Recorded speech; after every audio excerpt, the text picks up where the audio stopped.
All right, everybody. I would like to call this public hearing to order at the time of 6:35 p.m.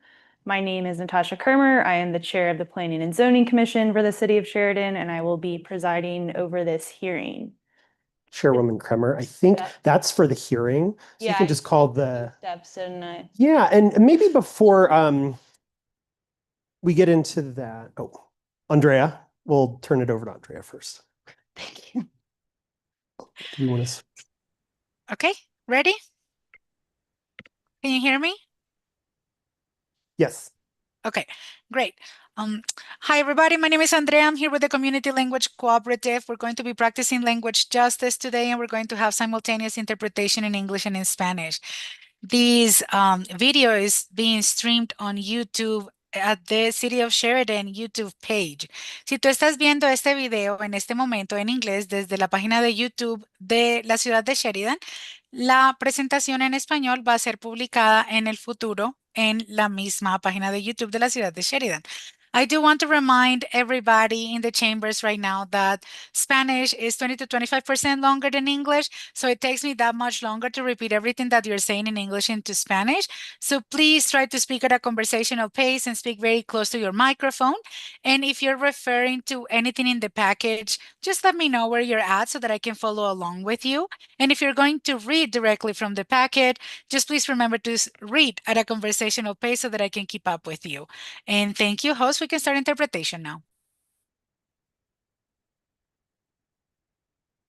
Sorry, I skipped a bunch of steps. I do have the agenda.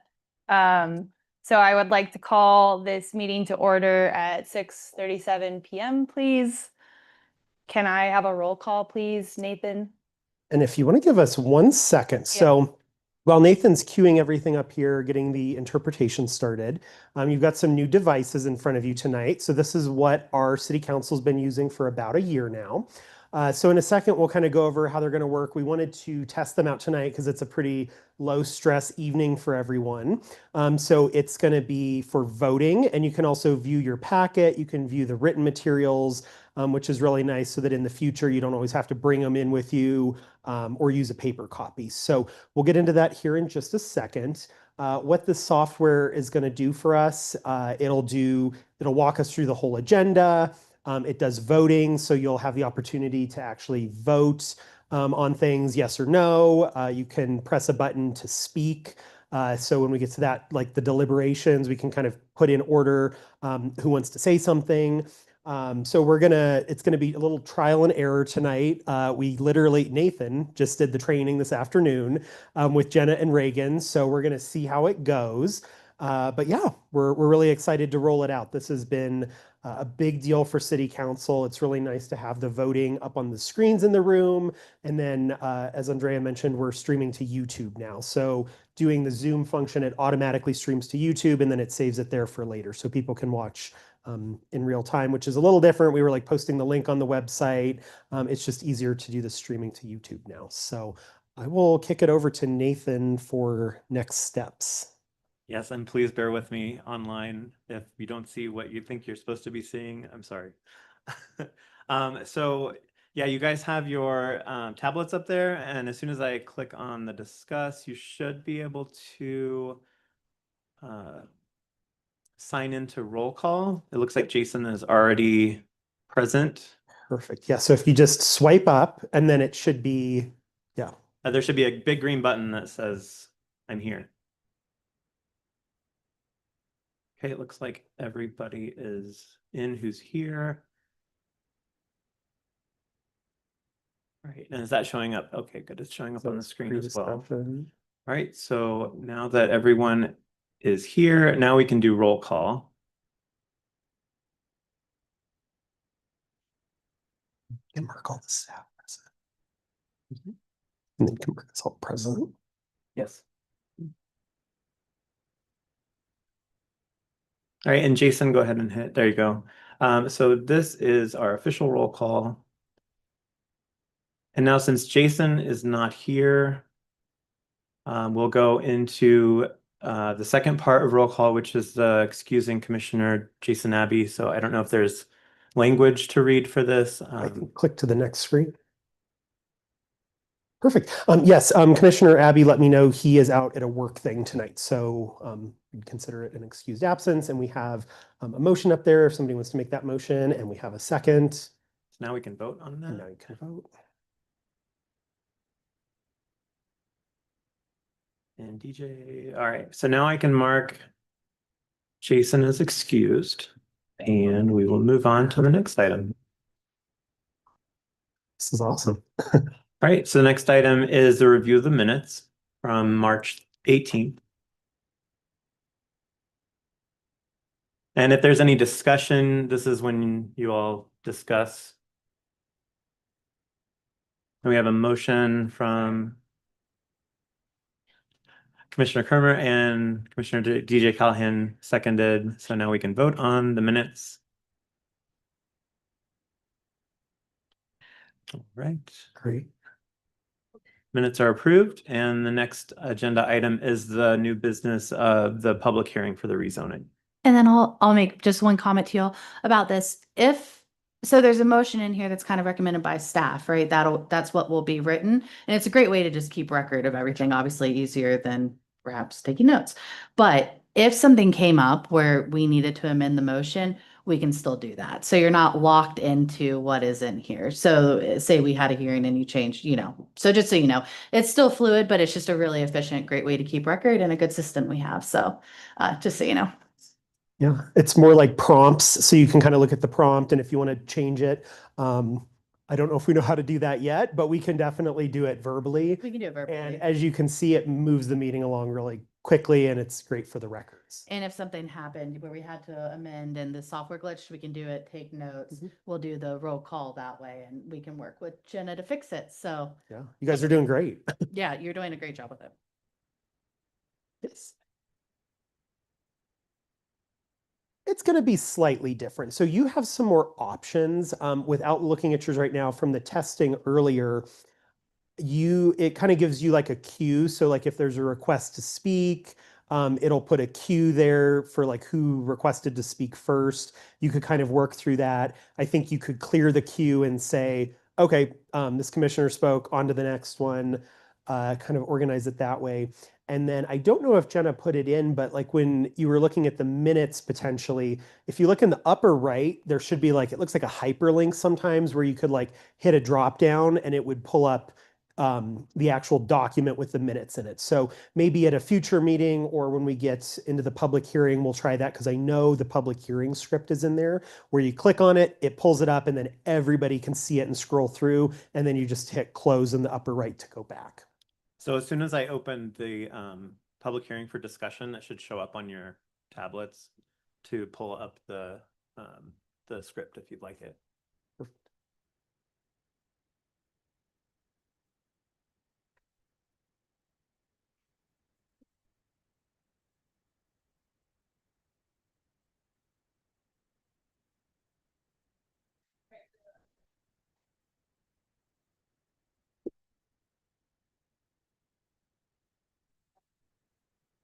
Is your microphone on? All right, thanks everyone. I would like to call this public hearing to order officially this time at 6:44 p.m. My name is Natasha, I'm the chair, and I will be presiding over this hearing. Tonight, we will be reviewing an application to rezone property located at 3600 South Federal Boulevard from the Business and Commercial Zone District to the Public Zone District. Is the applicant or a representative of the applicant present? Please come up to the microphone, identify yourself, your business name and address for the record. And if you are represented by legal counsel, you can have them identify themselves. Good evening. Thank you so much for having me. My name is Ana Claudia Magalhães. I am the planning supervisor for South Suburban Parks and Recreation, representing the district for this rezoning application.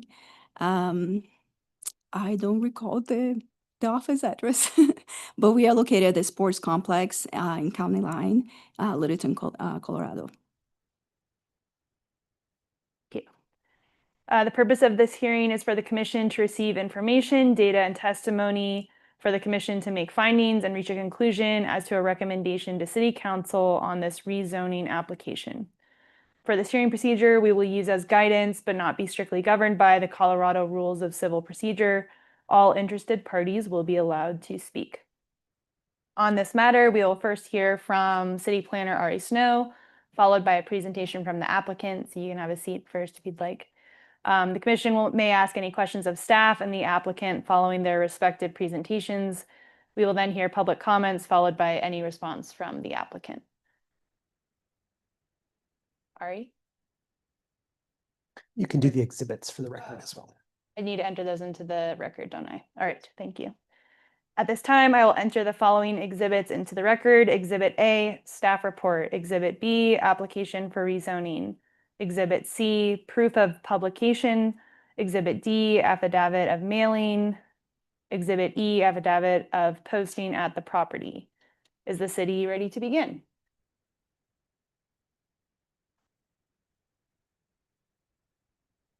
We are. Good evening, Commission. Thank you for this great opportunity to present on the rezoning of 3600 South Federal Boulevard. We've all kind of done a few staff reports together, and this is kind of a low stakes one. But tonight I'll present on this rezoning hearing, and I'm just going to go through, I'll start with the background and proposed rezoning. So 3600 South Federal Boulevard, the subject property is comprised of 2 parcels in the East Federal neighborhood. It's located at the southeast corner of Federal and US 285, and it's currently zoned Business 1 and Commercial. The city purchased 3600 South Federal Boulevard in January of 2024 as a part of the purchase agreement with Mile High Flood District, who assisted the city in acquiring the property. No new structures outside of small ancillary park structures are permitted. The most recent use of the property was a bar which closed in, our records show, 2014. The applicant, South Suburban Parks and Recreation District, submitted a pre-planning application with the city in May of 2026. A neighborhood meeting was conducted for this project on July 1st of this year, and the rezoning application was filed the same day. Next, I'll go over the current zoning, land use, and subdivision. As I previously stated, it is currently zoned business and commercial, and the applicant has requested to rezone to the public district. Historically, the property was used as a bar and restaurant. I've heard some wild stories about the things that used to occur there, including a county commissioner telling her stories. It was very interesting. The 2 subject parcels have never been legally subdivided and will go through a minor subdivision process in the future before any construction occurs. Adjacent land use and subdivision for the, adjacent land use and zoning for the property. To the north is CDOT right-of-way, which is like drainage facility for US 285. To the south is a mobile home park, which is currently zoned business and has the manufactured home park overlay. The east is recreational vehicle storage and is zoned commercial. And to the west is a drive-through restaurant, which is zoned commercial, and there are some single-family homes also, which are zoned residential single-family. Section 56583 outlines the procedure for zoning and rezoning in the Sheridan Municipal Code, and Section 56586 is the standards for zoning and rezoning. The criteria for which all rezoning cases must be assessed against, and each application must include 2 of the following requirements. I'm just going to read these, sorry. The proposed zoning must promote the health, safety, or welfare of the inhabitants of the city and the purposes of this article, which the city finds it does by increasing access to outdoor recreation, active transportation, improving public safety through enhanced visibility of the site by users, defining pedestrian and vehicular circulation, reducing conflicts among trail users, and replacing a vacant property prone to illegal dumping with a well-maintained public space. There's some more in there too. And then B, it must also, the application must also meet one additional factor, and the city finds that the proposed zoning is consistent with the goals of the comprehensive plan, and I am going to read you every single one of them that we identified. CROSC1, improve community quality of life, health, attractiveness, and identity by providing recreational opportunities through the creation and maintenance of a sustainable system of interconnected parks, trails, and recreational facilities. And if you're curious what CROS stands for, I read it as culture, recreation open space. So I'm not sure that that's accurate, but that's how I interpreted it. CROSC 2.1, preserve the natural habitat around the South Platte River and Bear Creek Trail for sustainability, recreation, and educational purposes. CROSC 2.1.1, maintain enforcement of floodplain regulations limiting development near such waterways. CROSC 2.2.2, continue to work with outside agencies to improve water quality in the Bear Creek and South Platte River. CLU 2.3, which stands for Land Use and Community Design, ensure the development of housing is closely coordinated with the planning of transit stops, recreational amenities, and community services in order to promote a more accessible and walkable city. CLU 3.2, make better use of land in the floodplain.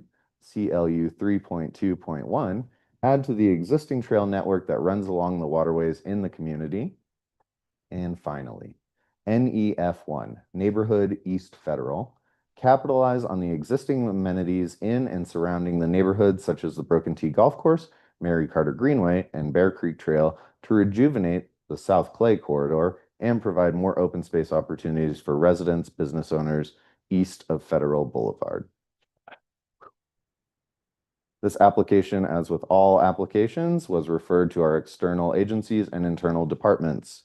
No objections were received by any of the agencies or departments that received this referral.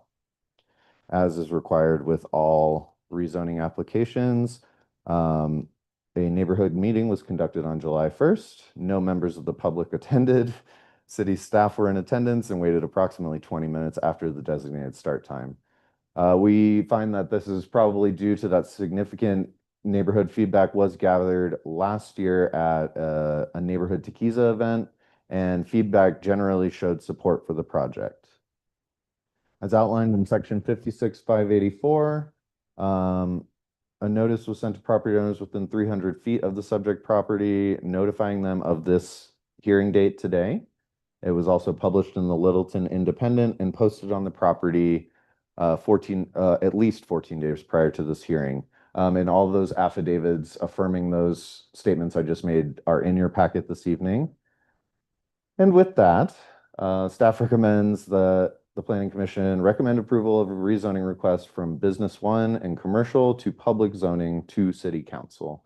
I'm happy to take any questions.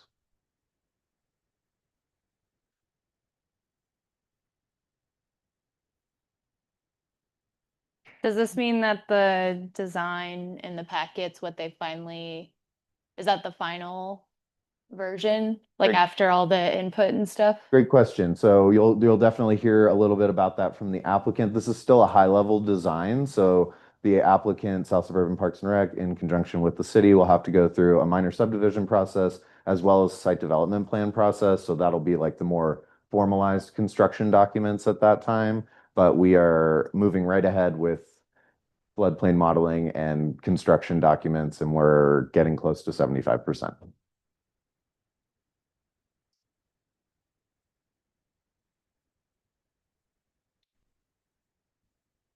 No other questions for the city? None? All right, great. Thanks, Ari. We will now hear from the applicant. You can come up to the mic, identify yourself, and you can start. Thanks. Hello again, Ana Claudia with South Suburban. The whole identification. Okay. Planning supervisor with South Suburban Parks and Recreation, representing the district for this hearing. Are you ready to start your presentation? Yes. Okay, go ahead.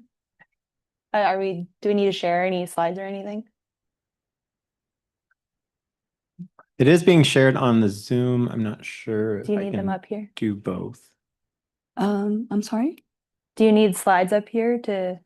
Yeah, I mean, I memorized the slides Okay, by, sure. I Okay. have this, is that the presentation that you shared today, right? If you want to give us just 1 second, we'll see if we can get it pulled up on the Okay. screen there to help you out.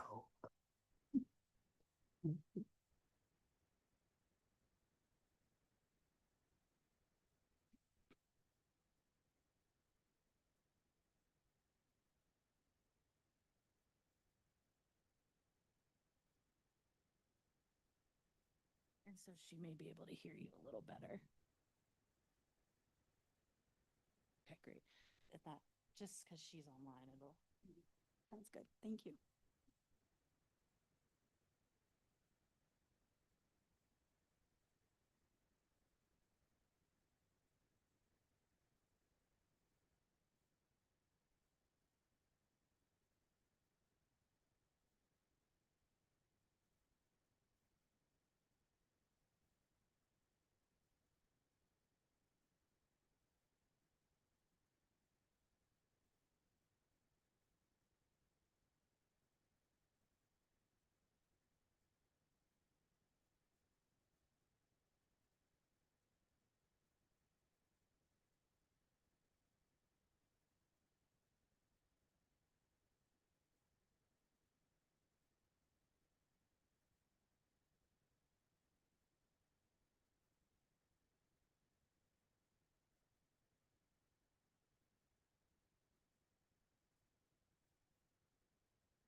Anna Claudia, if it's Yes. all right with you, if you want to go through the presentation, and then maybe when you're done, we can try to pull the slides up separately from what we're showing here, and then we can just kind of click through and talk about anything that wasn't Yeah. covered, if that works. And to confirm, is the presentation that I shared tonight, correct?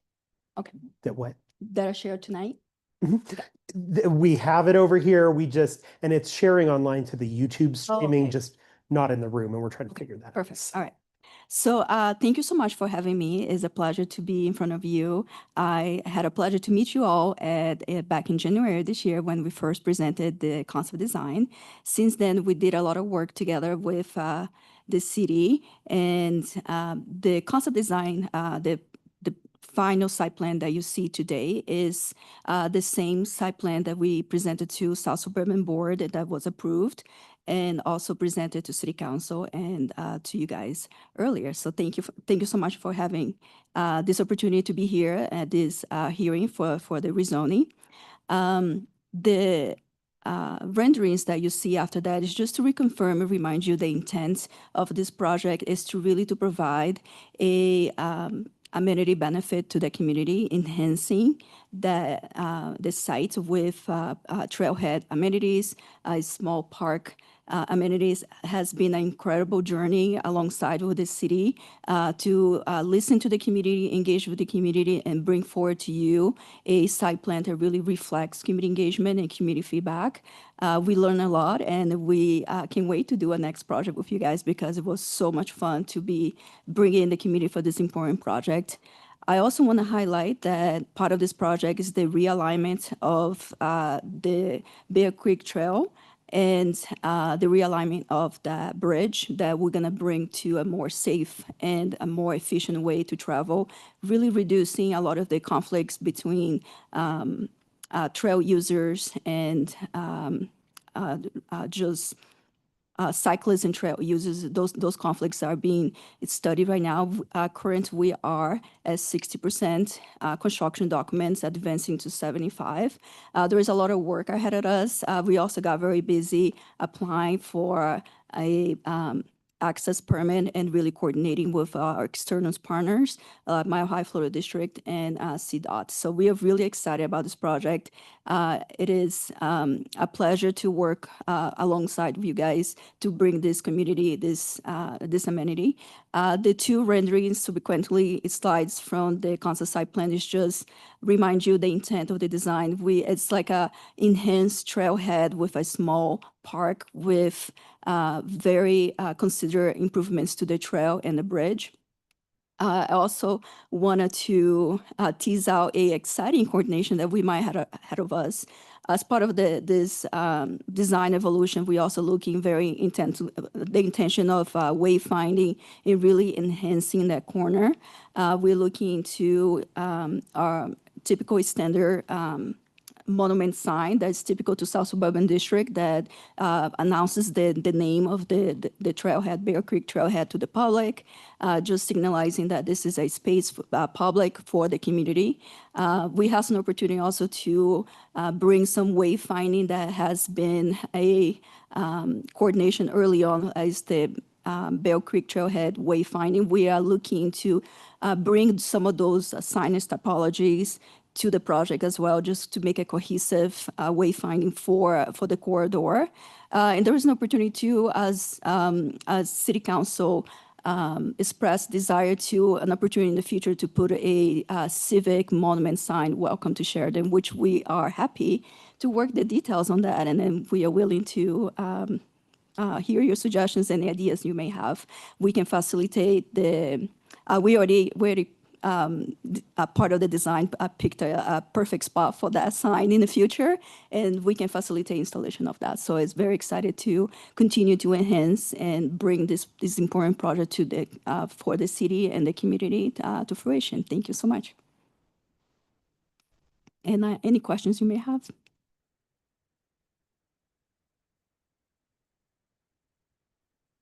I was curious if you could just give like an example of some of the community input you heard that changed your design or like the direction you guys were going in. Yeah, absolutely. So we heard a lot of desire to actually experience the creek, and because of the site conditions of the trail house, the actually water and the creek is in size. Well, we heard a lot of that desire, and then we brought opportunities for interpret signs and celebrating the water and celebrating also the work that was done in Sheridan community with the partners about water quality, and we are bringing to. We also highlighting a lot of feedback that we received from the community for advancing that work in the future. So we're excited to continue to work alongside, looking for opportunities for that. A lot of feedback, and then it's wonderful to hear that over and over from the community, from the extensive 10 months that we engaged with the community, was the desire of gathering spaces and how a truly space for the public would enhance the safety of the site. It is a challenging site, and a lot of consideration was given to how we can better enhance that safety, but also providing a public amenity.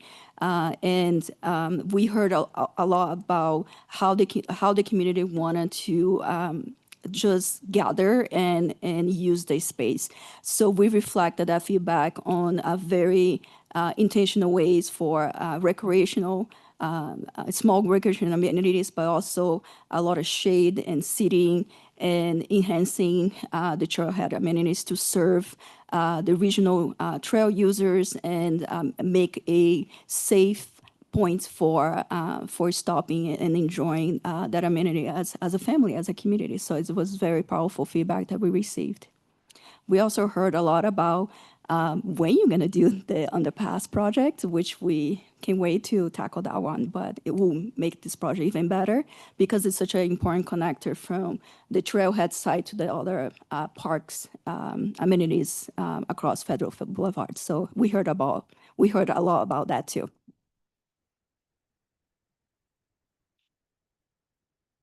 Thank you. You're welcome. Any other questions for the applicant? Great. All right, I think we will move into the public comment portion. Do I need to go through all of them? Go ahead and just announce it for the record and then offer it, even though I know there's nobody here signed up, but just best to keep a clean record. Okay, all right, I'll go through the whole thing. Before we begin with our public comment on this application, we need to make the audience aware of the rules for commenting this evening. They are the following. All speakers must register to speak this evening with a staff member. All speakers must be present in the council chambers to provide their comments. Online comments via Zoom will not be allowed. Each speaker will be limited to no more than 3 minutes at the podium. Speakers may not yield their time to another speaker. If someone wishes to provide their comments in Spanish, they will do so continuously for up to 3 minutes. And then Andrea, our interpreter, will play the recording back for everyone to hear in English. As a reminder to the audience, the intent of public comment is for the public to provide statements to Planning Commission to consider in making their decision. It is not to discuss their comments with the commissioners or to ask questions of the commission. However, the commissioners may ask speakers clarifying questions if something is unclear. Now we will begin our public comment period. Cricket. Community Development Director, do we have anybody signed up for public comment on a sign-in sheet?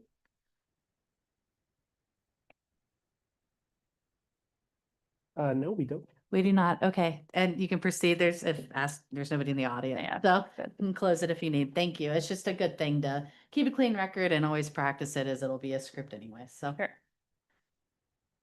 All right. With that, we will close public comment as no one is here and no one has signed up.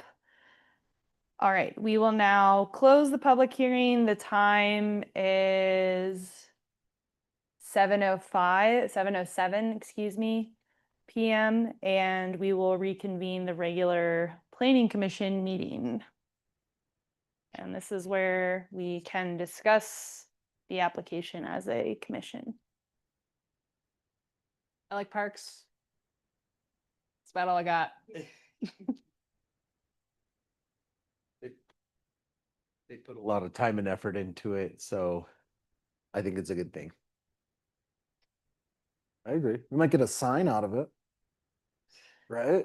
Right. Welcome to Sheridan. Although I always pictured us as more of a statue town, but And then if anybody wants to comment on if you believe that the presentation and the staff packet met within the factors you were required to meet for the rezoning by code, that's if you'd like to comment or say something as simple as, I agree with the staff report, or hit a point you like.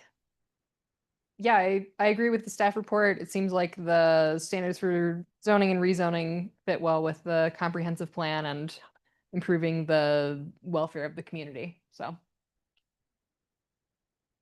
Yeah, I'm excited to see it spruced up on that corner. Yeah. The strategic plan had strong support kind of for this project specifically, it felt like, so. Yeah, I think we covered all our bases. yeah. Okay. Any other further discussion? Good. All right, would someone like to make a motion on the application? All right, really quick, we've got a motion from Commissioner Callahan, a second from Commissioner Patton. May I please have a roll call vote?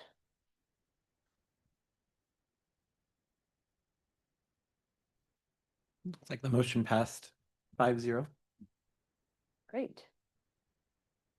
All right, I think that's that item of business. Thank you so much for your presentation and for coming here tonight.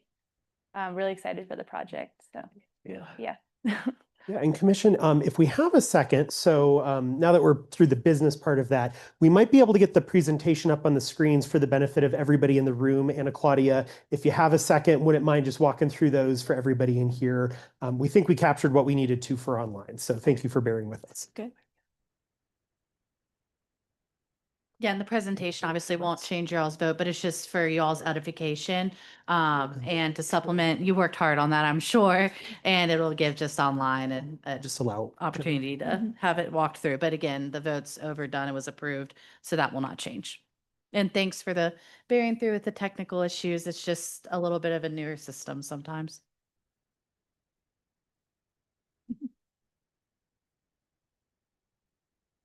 It's really just the operator.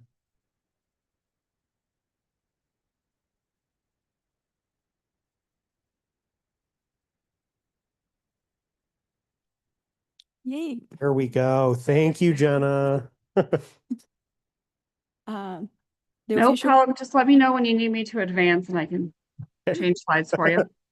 yes, Well, next. that is our lovely city clerk, Jenna DeRubo, coming in, so. Remoting in at the last moment.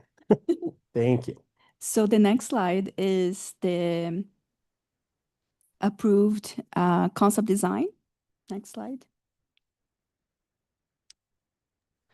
Next slide, Pete, Mhm. please. Yes, it's delayed on my side, good. so Okay, it's great. gonna take a minute to go in. Perfect.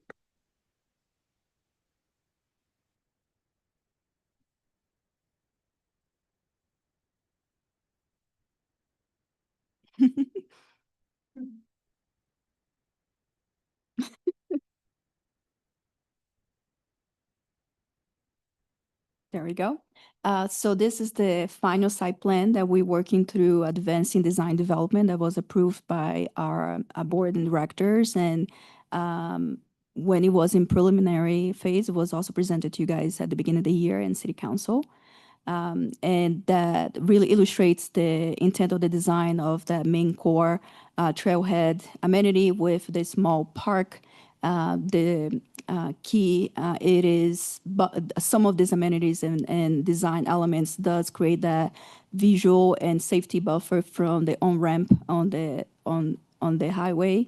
The realignment of the trail is also shown on the plan with the intent also to realignment of the bridge and improved new bridge for pedestrian and cyclists and community safety.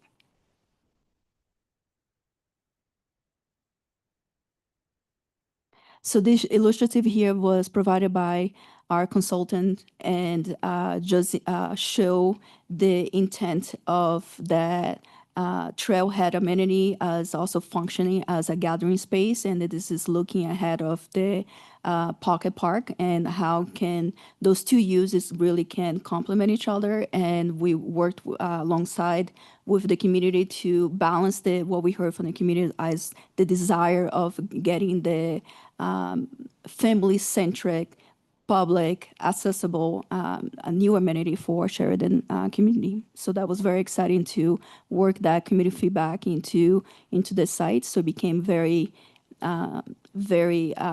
closely integrated the two main uses for this trailhead. The next illustrative also shows the design intent of continuing enhancing the space for the public gathering, and also a refuge for those regional trail commuters, right? They will have a safe place to really stop and rest and continue their journey, and more people using the space also created that sense of safety. So we worked very intentionally to make that trailhead very inviting to community. We worked some details with the challenge of the site being, so close to the highway and federal, but the design solutions for this site was really honed in on creating a inviting, welcoming space that the community can gather and can use this space for the refuge for the trailhead and the commuters as well. And the next slide shows that opportunity for us to continue to evolve the design, and like one is more like a wayfinding perspective. We have our standard typical monument sign that's going to be available.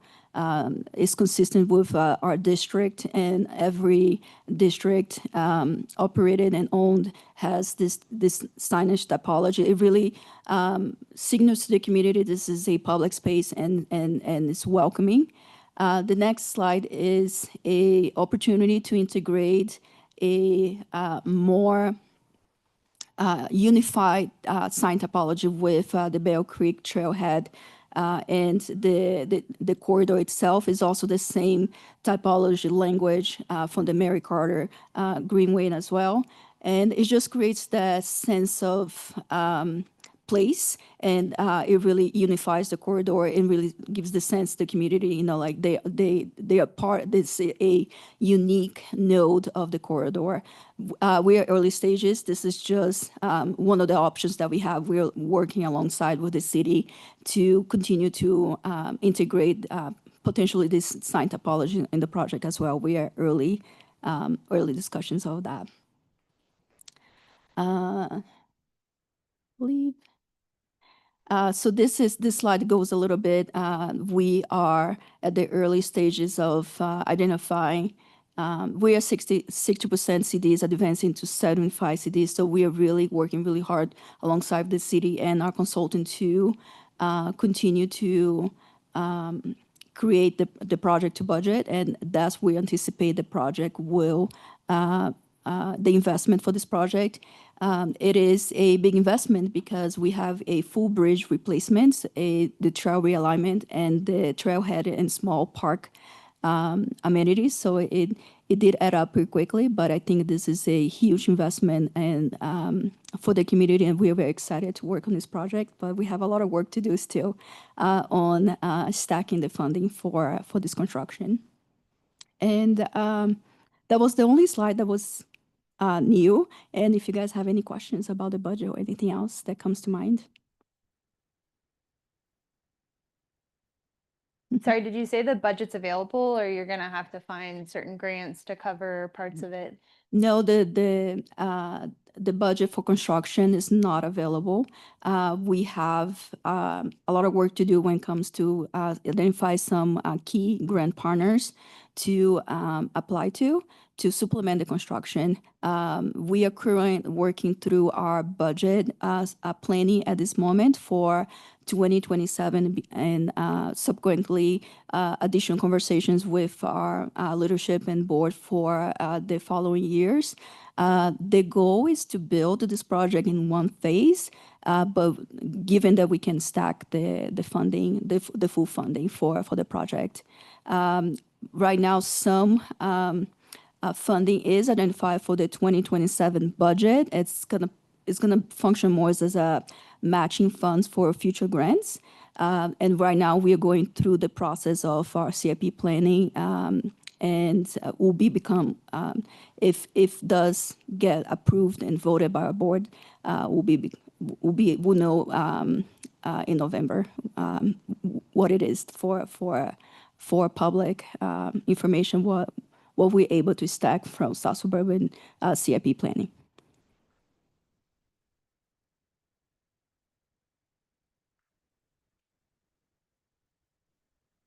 Thanks for going through that again. Yeah, of course.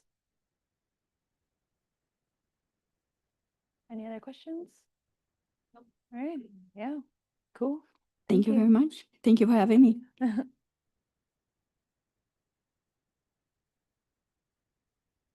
right, are we ready to move to our next agenda item then? Go back to my agenda, excuse me. All right, so the second item of new business, non-action item, discussion of updated rules of procedure, which were included in our packet. Betsy, I think that's you. Yeah. So at long last, as I promised, we finally have these ready for your consideration. So as we were looking, or excuse me, as Andrew and the city clerk have been working to digitize the documents in Sheridan, they came across the last version of Planning and Zoning Commission's rules of procedure. They were last updated in 2004. Which was 22 years ago and the year I graduated high school. So while they were not awful or anything, basically why we revamped them is one, just compliance with the current state of Sheridan's municipal code. There were just a couple things that needed to be tweaked. We did that. Conformity with current practices of PZC, for example, the starting time of meetings, where they're located. If there's anything else I'm thinking of, the community development director, can you think of anything else really? Yeah, With that one. when do we have the meetings? Where do we hold these meetings? Just some of the logistical stuff that we've really changed and refined over time. We've really tried to divide up either doing a study session or doing public hearings and not doing both, because that's what city council does every Monday that they meet, is they have a study session first and then a regular meeting. For us, that would be a bit much to take all of this and then also switch it between two rooms throughout the evenings. So yeah.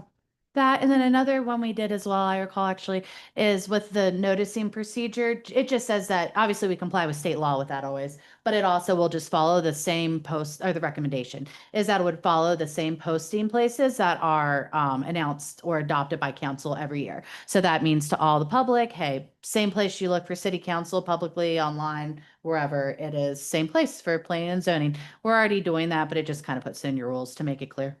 So yeah, and then the third thing is just to kind of let you all see, basically this is what our office does very similarly for all entities, just kind of our current best practices, tried, true, all of that.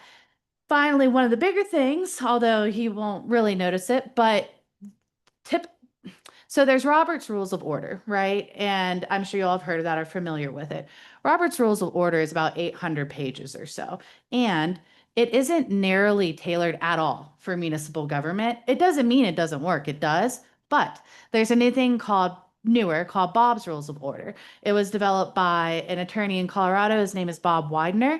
He's incredibly well revered across the states, like 80 pages. I think I might have talked to you about it before. I'm not sure. But this just recommends using that as your fallback provision instead of, then you only have 80 pages in a PDF. I can send all of you all. Our office gets them every year. Jenna has them as a hard copy as well. But you don't even really need them often. It's just if there's a matter that your rules do not address that would ever come up, we have a fallback provision. So I really recommend that. And in fact, your city council is going to move forward in the same manner when they revise their rules of procedure at some point during this year.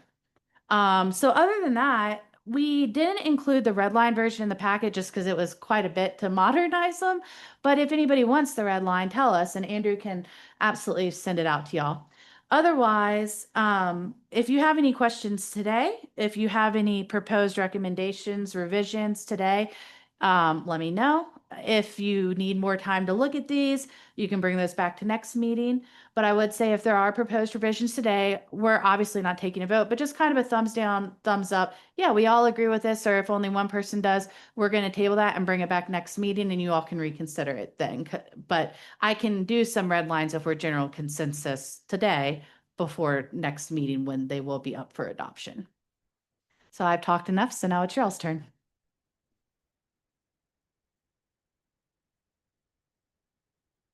It looks fine to me. I didn't see anything in it that I would need changed. Great.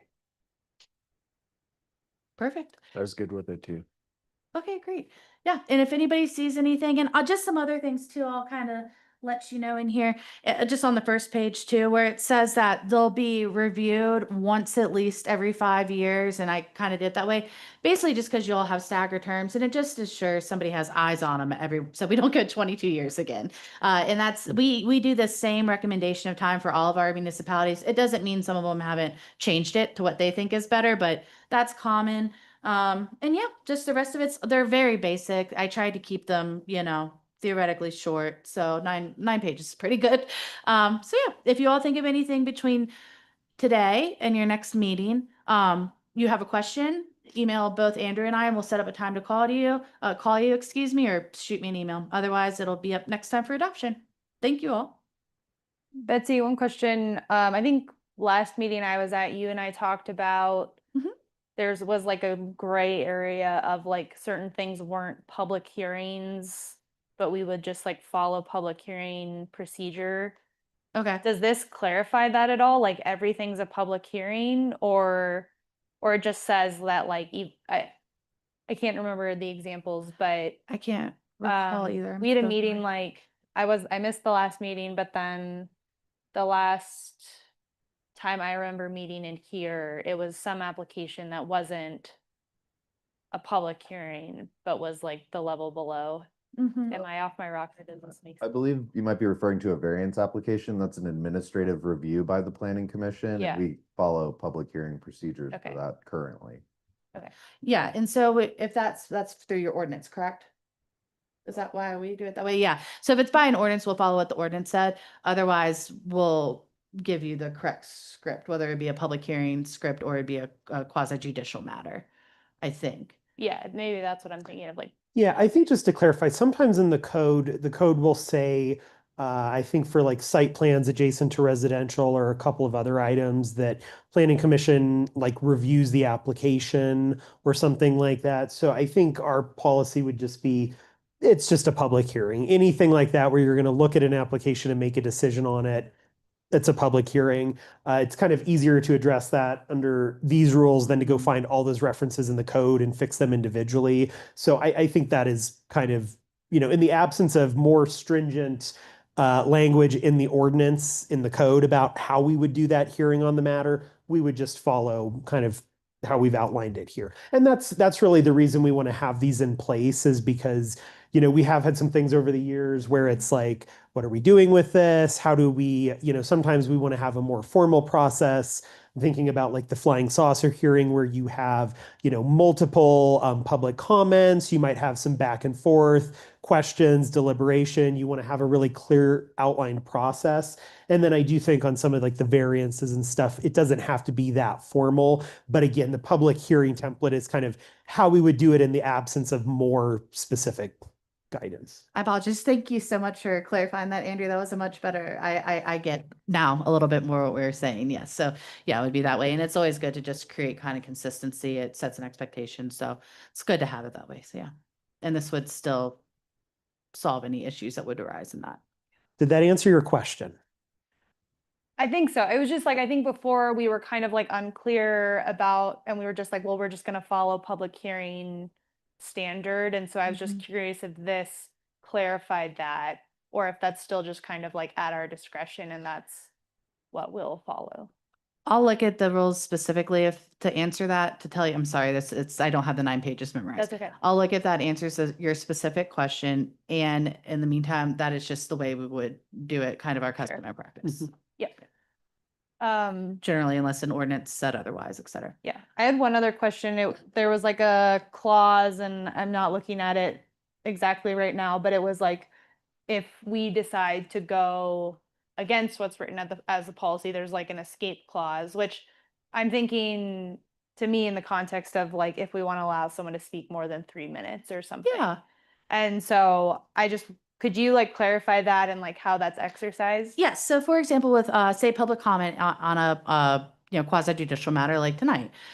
So we have the rules in place that are, each person may only speak once. Typically you can't see to another person, and it's a 3-minute total. If somebody's up there and you see, for example, when you have flying saucer and you may have 100 people commenting, you may not want to extend that rule at all for everybody, right? And that's just because is it going to really actually serve the interest not only of the city but of the public to have 300 minutes of the same comment, right? However, when it's a smaller one, sometimes you just can decide in your discretion as the chair, yeah, we can give you another minute. That's fine. And that's the same thing the mayor does or whatever. Just remember, if you give one person an extra minute, any person who also wants another extra minute, they get that extra minute. It's equal treatment across the board. And so that's typically within the discretion of whoever is serving as the chair. Yeah. Not just for the one hearing, or is that like once you do it once, now for every hearing after? No, it's for that. That's a good question. You would generally want to be kind of consistent with your application of that overall, but it doesn't mean just because you let it occur in one meeting that you have to let it go on in another. It's just kind of within that hearing itself, based on your discretion as commissioner or as the commission. And I would add, would that be just that hearing? So if you had multiple hearings in an evening, Yeah. maybe for only one of those hearings, do you want to hear more comment or allow the comment to go longer? Once you're done with that and you have another agenda item on something else, if you don't want to offer that for that hearing, you don't have to. But it's within that hearing specifically. So again, when we open and close the public hearing, that's the hearing itself that you want to keep the rules consistent. But once it's done and you go into another hearing in the same night, we don't often have that where we have multiple hearings in one evening. You wouldn't have to do that again, even at the same meeting. Yeah, and if there was anything that would kind of lead either of us to think maybe we would recommend otherwise, we would tell you then. So. But yeah, no, that's a good question. That's a very, very good question. And the goal of the time limits, I'm sure you all know, but it's just really, like I said, to keep the meetings moving and to ensure that everybody gets a chance and then we're not inundated where there's a point of diminishing return. It's never to censor or stop people from speaking. And another interesting part about it too is there have been studies, and I believe it is the 3-minute mark is where they found that's really the most effective in public meetings for people listening, for boards, commissions to actually absorb and to really do effectiveness. So that's why it's just kind of a fun fact I've learned throughout this career, but that's why a lot of entities use it. So it's kind of tried and true and studied.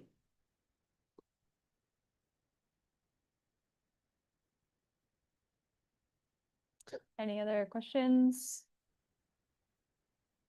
All right, I think the next agenda item's related. Is that also yours, Betsy? Yeah. So, and Andrew could speak as well, but that's just where, the rules that aren't adopted yet lay out a procedure where you all would do this at the first meeting of, I believe every year, of appointing a vice chair. Excuse me, is that what we call it? Yes, vice chair. So what that means is, for example, if the chair is out, then the vice chair is automatically in. We won't have to worry about it kind of on an ad hoc basis, like before the meeting. And so if Andrew, do you know how they've typically done in the past in planning commission? Yeah, I think what we've done in the past is that if the chair was out, then at that meeting, we would appoint the vice chair. I think what Betsy's saying is if we just permanently appoint a vice chair for like a 1-year annual term at the beginning of the year, it's just assumed that that person will fill in. It's one less thing we have to remember to put on the agenda, that we have to notice, that we have to remember to do at the meeting. And it just simplifies things for staff quite a bit if we just appoint somebody in an ongoing, term basically for that year. So that's why we wanted to do it at this meeting again. Yeah, and I apologize. Yes, that was exactly. And it also would allow us say that we knew, Natasha, you were going to be out. We could work with the vice chair before, since they don't do it as often as you. They had a question, give them the script early, make sure they get that and feel comfortable before the meeting. And I'm sorry, what I meant, I should have phrased my question more clearly. Do you recall in the past, has there been kind of like a way that planning commissions have followed with appointing somebody to be vice chairs, or just somebody says, I would like to do it, and then you motion second vote? You can do it a bunch of different ways. I just didn't know if you had. It's been pretty informal. It's been pretty Great. informal. I think you we've can definitely at the meeting, said, hey, we need a chair for tonight's meeting. We would kind of wait for somebody to self-nominate or nominate someone else, motion second, vote, and then they would be the chair for that meeting. But again, it's just for that meeting. And then, at the next meeting, if we didn't have the chair, it's same thing, having to do that again. Great. So if, as the chair, it's obviously your choice how you'd like to do it, but if you wanted to see if anybody wants to nominate themselves, or did you want someone to nominate somebody and then move through? This is noticed as an action, so y'all would appoint them tonight. So Okay. Does anyone want to be Robin to my Batman? I'll do it unless somebody else wants to. Does anyone? I'll make a motion for Laura. She's done it before, so great. yeah. I think that's She's well perfect. qualified for the Yeah. job. Thank you for doing that. And if we have a second, and then Yep. Yeah, if you'd like Go to ahead. make a motion, you can go ahead and do that on your tablets. Great. And just to be clear, because we don't have it on there, this is the motion is to appoint Commissioner Laura Callahan as the vice chair.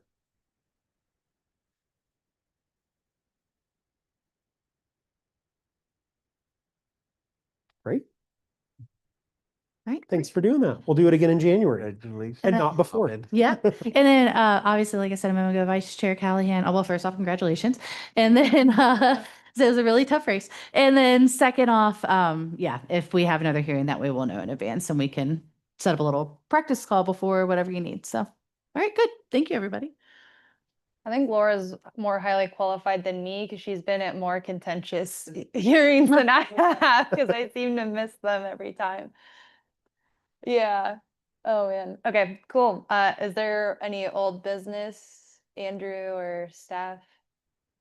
No, I was just going to give a quick heads up. I know we had a bit of a break there since March. We've been working on a lot of stuff. We got our EPA Brownfields grant was approved. We've had some other grants that we're working on. So sorry for that lull, but we do have 2 tentative dates coming up I wanted to make everybody aware of tonight, and then I'll send out some calendar appointments. So we are tentatively looking at the 3rd Wednesday in August. That's August 19th. Probably a study session with dinner and discussion for that one. There's a small chance that could be a public hearing. It would be one or the other. We'll let you know.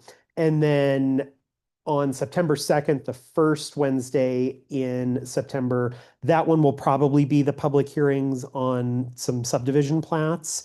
So that's probably the next 2 meetings that we have, and they're just 2 weeks apart from what I can see, just looking at the calendar.